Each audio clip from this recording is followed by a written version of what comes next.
Assalamualaikum warahmatullahi wabarakatuh. Hai anak-anakku yang cerdas. Berjumpa kembali di channel YouTube Pak Ridwan. Nah, bagaimana kabar kalian hari ini? Mudah-mudahan kalian semua tetap dalam keadaan sehat, baik, dan tentunya kalian siap menerima pelajaran dari Pak Ridwan. Nah, pada kesempatan kali ini kita akan bersama-sama mempelajari tema 1, organ gerak hewan dan manusia, pada subtema kedua, manusia dan lingkungan, dan pada pembelajaran keempat. Baik anak-anak yang cerdas, mari kita belajar dengan penuh semangat. Beni dan Pak Anto masih beristirahat sambil menikmati suasana alam di sekitar ladang. Warna menghijau sejauh mata memandang. Udaranya pun bersih dan sangat segar, membuat mereka betah beristirahat. Sambil istirahat, mereka berbincang-bincang tentang kekayaan alam yang dimiliki Indonesia. Kebetulan wawasan Pak Anto akan bentang alam Indonesia sangat luas. Beni pun antusias sekali menyimak setiap yang dijelaskan oleh Pak Anto. Kenampakan alam pada bentang alam Indonesia merupakan salah satu yang terlengkap di dunia. Kenampakan alam itu meliputi laut, pantai, dataran rendah, lembah subur, padang rumput, sungai, danau, bukit, pegunungan, hingga gunung. Nah, sekarang mari kita mempelajari lebih jauh tentang kenampakan alam wilayah Indonesia.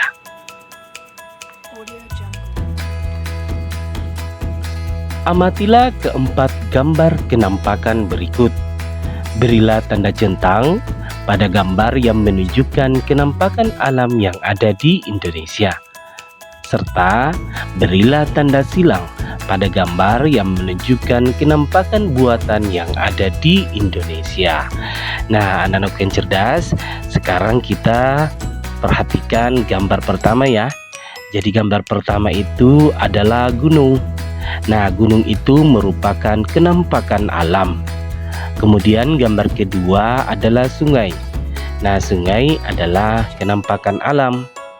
Kemudian gambar ketiga adalah danau. Nah, danau adalah kenampakan alam. Kemudian gambar yang keempat adalah waduk. Nah, waduk adalah kenampakan buatan.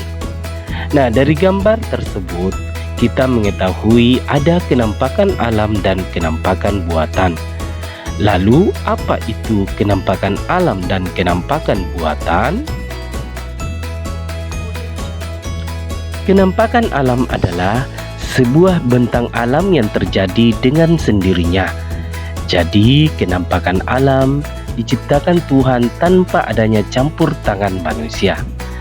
Nah, contoh kenampakan alam diantaranya ada gunung, laut, danau, sungai, pantai, dan lain-lain. Sedangkan kenampakan buatan adalah kenampakan yang dibuat manusia untuk kepentingan tertentu. Nah, contoh kenampakan buatan diantaranya ada waduk, sawah, pemukiman penduduk, bandar udara, pasar, terminal, dan lain-lain. Bentang alam di Indonesia sangat bervariasi. Masing-masing wilayah memiliki karakteristik masing-masing yang membedakan dengan wilayah lain di Indonesia. Nah, sekarang mari kita mengenal bentang alam setiap pulau-pulau besar di Indonesia. Anak-anak yang cerdas, pulau yang pertama yaitu Pulau Jawa. Nah, sekarang kita akan mengenal bentang alam secara umum dari Pulau Jawa. Nah, jadi di Pulau Jawa terdapat beberapa gunungnya. Jadi ada Gunung Merapi, Merbabu, Semeru, Bromo, dan Lawu. Kemudian lembah, ada Lembah Grand Canyon, ada Lembah Dieng, dan Lembah Kaliurang. Kemudian bukit. Jadi di Jawa ada Bukit Sumedang, Bukit Kidul, Bukit Candi Abang. Kemudian sungai, ada Sungai Ciliwung, Sungai Brantas, Sungai Bengawan Solo. Kemudian ada dataran rendah, ada Madiun, Surakarta, dan Semarang. Kemudian ada pantai, ada Pantai Parangtritis, Pantai Anyer, Pantai Klayar, dan Pantai Pangandaran. Selanjutnya Pulau Sumatera. Nah, sekarang kita akan mengenal bentang alam secara umum dari Pulau Sumatera. Jadi di Pulau Sumatera terdapat gunung ya. Jadi gunung itu diantaranya ada Gunung Marapi, ada Gunung Kerinci, Talang, Sinabung, dan Dompo. Kemudian ada lembah, Lembah Anai, Lembah Ngarai Sianok, dan Lembah Harau. Kemudian ada bukit, Bukit Pasai, Bukit Barisan, dan Bukit Minangkabau. Selanjutnya ada sungai, Sungai Musi, Sungai Angkola, dan Sungai Bangko. Kemudian dataran rendah, ada Asahan, Muaro Jambi, dan Kota Jambi. Selanjutnya ada pantai, yaitu Pantai Iboi, Trikora, Sorake, dan Pantai Air Manis. Pulau selanjutnya yaitu Pulau Kalimantan. Nah, bentang alam secara umum dari Pulau Kalimantan, yang pertama gunung. Jadi ada Gunung Bukit Raya, Liang Pran, Menyapa, Asing, dan Batu Tilan. Kemudian ada lembah, ada Lembah Bawang dan Lembah Kahung. Kemudian bukit yang ada di Kalimantan ada Bukit Lintang, Bukit Kelam, dan Bukit Langarah. Kemudian sungai, ada Sungai Kapuas, Sungai Mahakam, dan Sungai Martapura. Kemudian dataran rendah ada Redep, Pulau Kapuas, dan Ketapang. Selanjutnya pantai yang ada di Pulau Kalimantan ada Maratua, Selimpai, Tanjung Batu, dan Kubu. Pulau yang selanjutnya yaitu Pulau Sulawesi. Nah, bentang alam secara umum dari Pulau Sulawesi diantaranya ada gunung, ada Gunung Latimojong, Tondano, Klabat, dan Soputan. Kemudian ada lembah, ada Lembah Lemelu, Lembah Rama, dan Lembah Biru. Kemudian bukit yang ada di Sulawesi yaitu Bukit Barui, Bukit Luwu, dan dataran tinggi Wajo. Kemudian sungai, ada Sungai Maraleng, Sungai Poso, dan Sungai Maraju. Kemudian ada dataran rendah, ada dataran rendah Mamuju, Maros, dan Bulukumba. Kemudian pantai yang ada di Pulau Sulawesi diantaranya ada Pantai Losari, Dato, Lakeba, dan Pulisan. Pulau yang selanjutnya yaitu Pulau Papua. Nah, bentang alam secara umum dari Pulau Papua yaitu gunung, ada Gunung Puncak Jaya, Puncak Mandala, dan Puncak Trikora. Kemudian lembah, ada Lembah Baliem, Lembah Kaputo, dan Lembah Surgi. Kemudian bukit, ada Bukit Karang, Bukit Kobre, Bukit Tungku Wiri. Kemudian sungai, ada Sungai Digul, Sungai Membramo, dan Sungai Undir. Kemudian dataran rendah yang ada di Pulau Papua ada pesisir Arafuru, Merauke, pesisir selatan Papua. Kemudian pantai, ada Pantai Teluk Triton, Lampu Satu, Bakaro, dan Pantai Pulau Selanjutnya Kepulauan Maluku. Nah, bentang alam secara umum dari Kepulauan Maluku diantaranya terdapat beberapa gunung, yaitu Gunung Binaya, Gamalama, Dukono, dan Gamkonora. Kemudian ada lembah, Lembah Alimato, Lembah Agro, Lembah Manulesa. Kemudian bukit, ada Bukit Mas Bait, Bukit Laguna, Bukit Tidore. Kemudian ada Sungai Yaro, Sungai Apu, dan Sungai Eti. Kemudian dataran rendah yang ada di Kepulauan Maluku ada Kei, Morotai, dan Seram. Kemudian pantai ada Pantai Ora, Guarisi, Tobelo, dan Natsepa. Anak-anak yang cerdas, selanjutnya ada Pulau Bali. Nah, bentang alam secara umum dari Pulau Bali diantaranya terdapat beberapa gunung, yaitu Gunung Agung, Batur, dan Beratan. Kemudian terdapat lembah, ada Lembah Bidadari, Lembah Pantunan, dan Lembah Tukat Melangit. Kemudian bukit, ada Bukit Belong, Bukit Campuhan, Bukit Batu Kursi. Kemudian sungainya ada Sungai Badung, Sungai Petanu, dan Sungai Nyuling. Kemudian dataran rendah ada Gianyar, Tabanan, dan Buleleng. Kemudian pantai ada Pantai Nusa Dua, Kuta, Sanur, dan Jimbaran. Selanjutnya Kepulauan Nusa Tenggara. Nah, bentang alam secara umum dari Kepulauan Nusa Tenggara, jadi terdapat beberapa gunung, ada Gunung Rinjani, Tambora, Kelimutu, dan Egon. Kemudian lembah yang ada di Kepulauan Nusa Tenggara ada Lembah Rinjani, Lembah Hijau Lombok, dan Lembah Paundoa. Kemudian bukit, ada Bukit Wairinding, Bukit Mandoa, dan Bukit Merese. Kemudian sungai, ada Sungai Wanokaka, Sungai Tuasene, dan Sungai Powu. Kemudian dataran rendah ada Lombok, Sumbawa, dan Flores. Kemudian pantai yang ada di Kepulauan Nusa Tenggara ada Senggigi, Selombelanak, Gili Terawangan, dan Lasiana. Nah, anak-anak yang cerdas, demikian tadi bentang alam yang ada di wilayah Indonesia.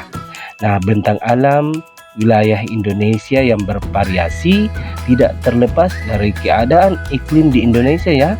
Lalu, tahukah kalian apa itu iklim?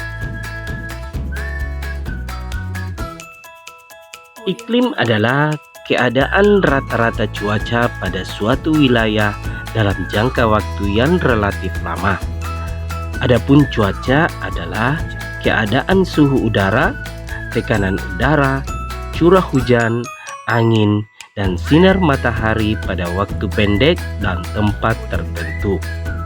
Nah, letak astronomis Indonesia yang berada di wilayah tropis membuat Indonesia beriklim tropis.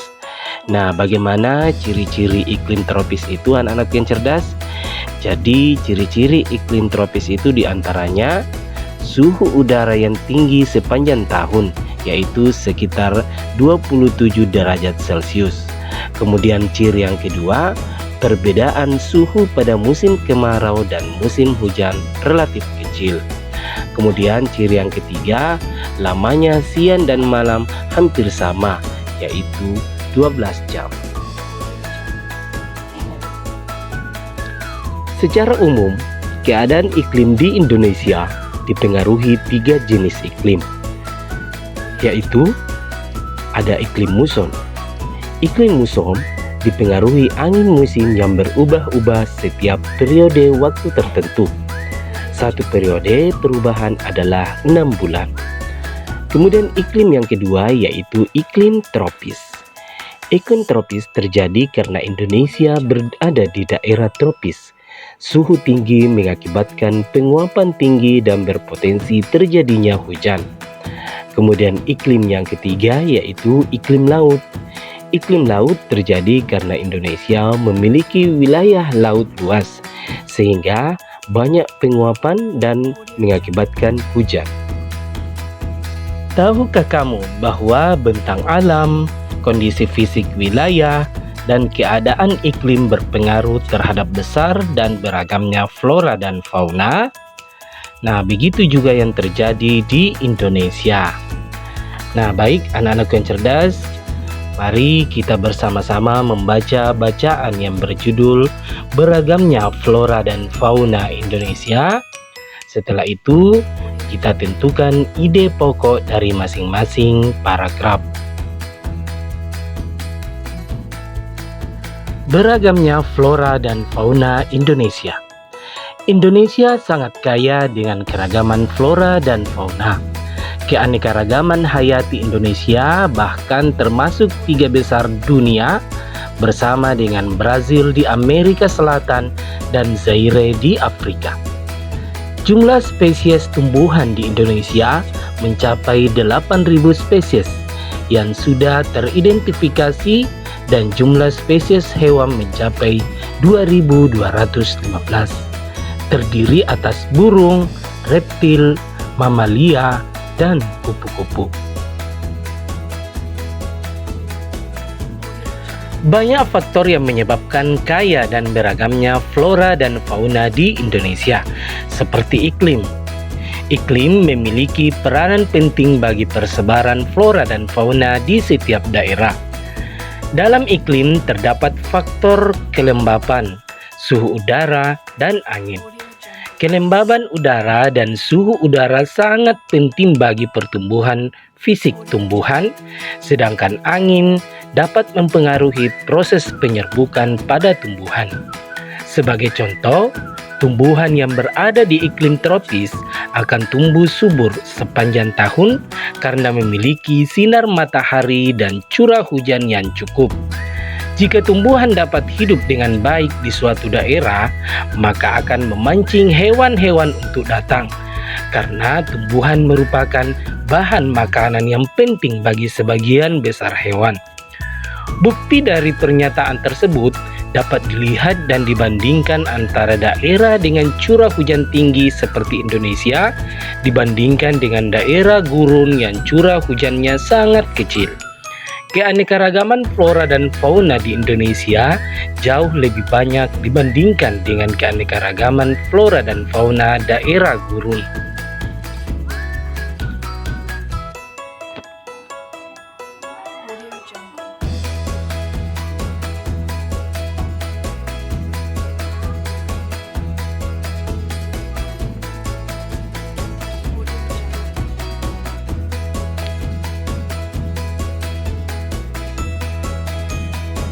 Sekarang kita akan menentukan ide pokok dari masing-masing paragraf dari bacaan yang berjudul Beragamnya Flora dan Fauna Indonesia.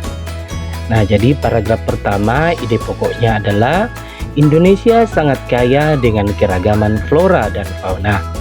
Kemudian paragraf kedua ide pokoknya faktor iklim yang menyebabkan kaya dan beragamnya flora dan fauna di Indonesia. Nah, paragraf ketiga, ide pokoknya yaitu faktor penyebab kaya dan beragamnya flora dan fauna di Indonesia adalah tanah. Kemudian, paragraf keempat, ide pokoknya air juga merupakan faktor penting yang menyebabkan kaya dan beragamnya flora dan fauna di Indonesia. Kemudian, paragraf kelima, ide pokoknya adalah faktor biotik yang mempengaruhi kaya dan beragamnya flora dan fauna di Indonesia, yakni manusia. Kemudian paragraf yang keenam, ide pokoknya yaitu manusia mempengaruhi keberlangsungan hidup flora dan fauna di Indonesia.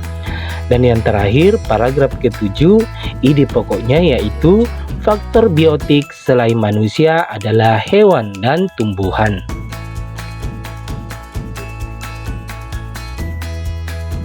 Anak-anak yang cerdas, sekarang kita akan mempelajari persebaran flora dan fauna di Indonesia. Persebaran flora di Indonesia terdiri atas 2 bagian, yaitu flora Indo-Malayan dan flora Indo-Australian. Nah, flora Indo-Malayan meliputi kawasan Indonesia bagian barat, di antaranya ada Kalimantan, Sumatera, Jawa, dan Bali. Sedangkan flora Indo-Australian meliputi kawasan Indonesia bagian timur. Di antaranya ada Sulawesi, Maluku, Nusa Tenggara, dan Papua. Nah, adapun karakteristik flora Indomalayan, yang pertama, jenis meranti-merantian sangat banyak. Kemudian yang kedua, terdapat berbagai jenis rotan. Ketiga, tidak terdapat hutan kayu putih. Keempat, jenis tumbuhan matoa sedikit jumlahnya. Kemudian yang kelima, jenis anggrek sedikit jumlahnya. Yang keenam, terdapat berbagai jenis nangka. Kemudian yang ketujuh, tidak banyak tumbuhan sagu. Nah, adapun karakteristik flora Indo-Australian, yang pertama, jenis meranti-merantian hanya sedikit. Kemudian yang kedua, tidak terdapat berbagai jenis rotan. Kemudian yang ketiga, terdapat hutan kayu putih. Yang keempat, terdapat berbagai jenis tumbuhan matoa. Kemudian yang kelima, jenis anggrek banyak. Kemudian yang keenam, tidak terdapat jenis nangka. Kemudian yang ketujuh, banyak terdapat sagu. Anak-anak yang cerdas, amatilah persebaran fauna di Indonesia berikut ini. Menurut coraknya, fauna Indonesia dikelompokkan menjadi 3, yaitu fauna bagian barat, fauna bagian tengah, dan fauna bagian timur. Jenis fauna yang pertama yaitu fauna Indonesia bagian barat atau disebut juga dengan tipe asiatis, mencakup wilayah Jawa, Sumatera, Bali, dan Kalimantan. Adapun jenis hewan yang termasuk tipe asiatis diantaranya ada gajah, badak bercula 1, harimau Sumatera, orangutan, dan beruang madu. Selanjutnya fauna jenis kedua yaitu fauna Indonesia bagian tengah atau disebut juga dengan tipe peralihan, mencakup wilayah Sulawesi, Timor, Maluku, dan Nusa Tenggara serta sejumlah pulau-pulau kecil di sekitarnya. Adapun hewan yang termasuk tipe peralihan diantaranya ada anoa, babi rusa, komodo, burung maleo, dan kuskus. Selanjutnya jenis fauna yang ketiga yaitu fauna Indonesia bagian timur atau disebut dengan tipe australis, mencakup wilayah Halmahera, Papua, dan Kepulauan Aru. Adapun jenis hewan yang termasuk tipe australis diantaranya ada burung cendrawasih, burung nuri, walabi, burung kasuari, dan kanguru pohon. Nah, anak-anak yang cerdas, demikian tadi jenis-jenis fauna Indonesia berdasarkan coraknya. Anak-anak yang cerdas, demikianlah pembelajaran kita pada hari ini. Mudah-mudahan apa yang telah Pak Ridwan jelaskan tadi bisa kalian pahami. Sampai berjumpa kembali pada video-video pembelajaran selanjutnya. Selamat belajar ya. Pak Ridwan tutup. Wassalamualaikum warahmatullahi wabarakatuh.